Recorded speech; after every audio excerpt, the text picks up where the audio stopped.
नमस्कार. महाराष्ट्र समुदाय आरोग्य अधिकारी म्हणजेच CHO परीक्षेची तयारी कशी करायची हा प्रश्न अनेकांना पडतो. तर आज आपण याचबद्दल बोलणार आहोत. विशेषतः दोन गोष्टींवर आपण लक्ष देणार आहोत. एक म्हणजे नेमका अभ्यासक्रम काय आहे आणि दुसरं म्हणजे त्यासाठी कोणती पुस्तकं वाचायला हवीत.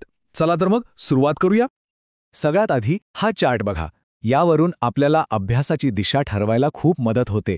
कम्युनिटी आरोग्य आणि माताबाल आरोग्य या दोनच विषयांवर परीक्षेचा जवळपास 50% भर आहे.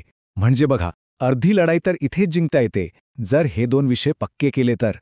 तर आज आपण काय काय बघणार आहोत ही आहे आपली आजची योजना. आपण परीक्षेची मूळ रचना समजून घेण्यापासून सुरुवात करू आणि मग यशासाठी कोणती पुस्तकं वापरायची इथपर्यंत टप्प्याटप्प्याने पुढे जाऊ.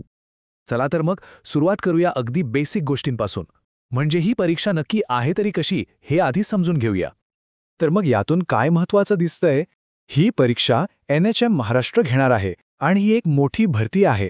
सगळ्यात महत्त्वाचं म्हणजे परीक्षा ऑनलाईन आहे, म्हणजे CBT पद्धतीनं होणार आहे आणि त्यासाठी BSc नर्सिंग, BAMS किंवा BUMS ही पात्रता आवश्यक आहे. ओके, परीक्षेची रचना तर कळली.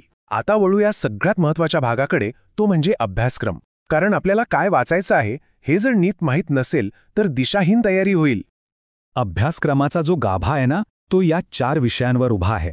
आणि हे स्वाभाविकच आहे, कारण एका समुदाय आरोग्य अधिकाऱ्याच्या रोजच्या कामात याच गोष्टी येतात. त्यामुळे या विषयांना जास्त महत्त्व दिलं जातं. आता ह्या मुख्य विषयांना जोडूनच पुढचे काही महत्त्वाचे घटक येतात. ते म्हणजे रोग आणि पोषण. ह्यामध्ये TB, मलेरियासारख्या संसर्गजन्य रोगांपासून ते BP, डायबिटीससारख्या जीवनशैलीशी निगडीत आजारांपर्यंत सगळ्याचा समावेश आहे. आणि मग येतात काही प्रॅक्टिकल गोष्टी, जसं की प्रथमोपचार, वृद्धांची काळजी आणि हो, सगळ्यात महत्त्वाचं म्हणजे सरकारचे वेगवेगळे राष्ट्रीय आरोग्य कार्यक्रम आणि थोडंफार सामान्य ज्ञान, यावरही प्रश्न विचारले जातात. ठीक आहे, अभ्यासक्रम तर डोळ्यासमोर आहे, पण प्रश्न हा आहे की याची सुरुवात कुठून करायची? या सगळ्या संकल्पना समजून घेण्यासाठी, थिअरीचा पाया पक्का करण्यासाठी नेमकं काय वाचायचं? यावर ना एका माजी CHOने खूप छान गोष्ट सांगितली आहे. ते म्हणतात की प्रश्न सोडवण्याची घाई करण्याआधी एक पुस्तक आहे ते किमान 2दा वाचायलाच हवं. कारण CHO म्हणून फील्डवर जे काही काम करावं लागतं ते सगळं त्यात दिलेलं आहे. आणि ते पुस्तक म्हणजे दुसरं तिसरं काही नाही तर खुद्द राष्ट्रीय आरोग्य अभियानाने प्रसिद्ध केलेलं आयुष्मान भारतचं मार्गदर्शक पुस्तक. यात फक्त थिअरी आहे, एकही प्रश्न नाही. आणि फक्त 96 पानांचं हे पुस्तक आहे, पण हेच तुमच्या कामाचा वैचारिक पाया तयार करतं. बरं, एकदा का थिअरीचा पाया पक्का झाला की मग खरी कसोटी सुरू होते, ती म्हणजे सरावाची. कारण ज्ञान असणं एक गोष्ट आहे आणि ते परीक्षेमध्ये वेळेत प्रश्नांच्या स्वरूपात उतरवणं ही दुसरी गोष्ट आहे. आणि इथे एक गोष्ट लक्षात ठेवणं खूप गरजेचं आहे. नुसतेच प्रश्न सोडवणं उपयोग नाही, तर सगळ्यात जास्त फायदा तेव्हा होतो जेव्हा आपण वेगवेगळ्या राज्यांमध्ये झालेल्या CHO परीक्षांमध्ये आलेले खरे प्रश्न सोडवतो.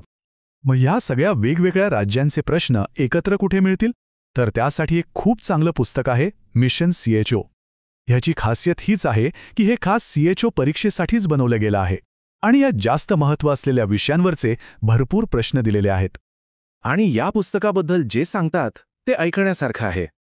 त्यांचं म्हणणं आहे की या पुस्तकांच्या यशाचं कारणच हे आहे की ते थेट CHOच्या अभ्यासक्रमानुसार बनवले आहेत.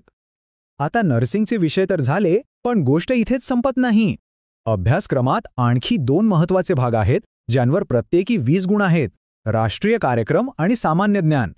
आता यांची तयारी कशी करायची? या भागांची तयारी करण्यासाठी एक सोपी 2 टप्प्यांची रणनीती वापरता येते.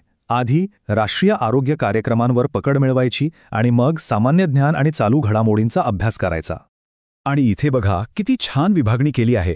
प्रत्येक कामासाठी एक वेगळं आणि अचूक साधन. राष्ट्रीय आरोग्य कार्यक्रम समजून घेण्यासाठी प्रीती अग्रवाल यांचं पुस्तक, जे किचकट विषय सोपे करून सांगतं. आणि सामान्य ज्ञानासाठी ल्युसेंट्स, जे एक विश्वासार्ह आणि मानक पुस्तक मानलं जातं. चला तर मग आत्तापर्यंत जे काही पाहिलं ते सगळं एकत्र करून एक फायनल प्लॅन बनवूया. आपल्या अभ्यासाची अंतिम रणनीती कशी असेल ते पाहू. तर ही आहे आपली फायनल टूलकिट. अगदी सोप्या शब्दात सांगायचं तर थिअरीसाठी सरकारचं स्वतःचं आयुष्मान भारत पुस्तक, प्रश्नांच्या सरावासाठी मिशन CHO पुस्तक, राष्ट्रीय कार्यक्रमांसाठी प्रीती अग्रवाल आणि सामान्य ज्ञानासाठी ल्युसेंट्स. बस. तर बघा, रस्ता पूर्णपणे स्पष्ट आहे आणि सोबत कोणती साधनं वापरायची हे आता माहीत आहे. आता फक्त सुरुवात करण्याची गरज आहे. मग आता पहिला कोणता विषय हाताळणार? या प्रश्नाचं उत्तर प्रत्येकाने स्वतः शोधायला हवं.